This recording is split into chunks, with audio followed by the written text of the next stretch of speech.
চাচাতো ভাই একটাই ভাই, সেও এসেছে। কান্না করে কেন সে? বাইক চালায় আমি নিষেধ করি, তুমি বাইক চালিও না।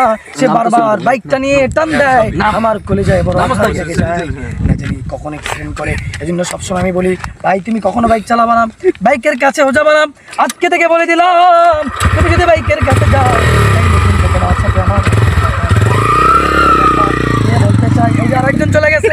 আমি এদেরকে এত নিষেধ করি ভাই তোমরা বাইক চালিও না।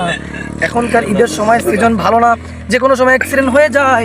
কখন মনে হয় আনন্দ লেগে গেলে হঠাৎ করে যুবকদের বয়স তো একটু আনন্দের সময় কিন্তু টান দিতে ইচ্ছে করে। যখন সে বাইকটা টান দেয়, হঠাৎ করে অনেক জায়গায় দেখা যায় অ্যাক্সিডেন্ট হয়ে যায়।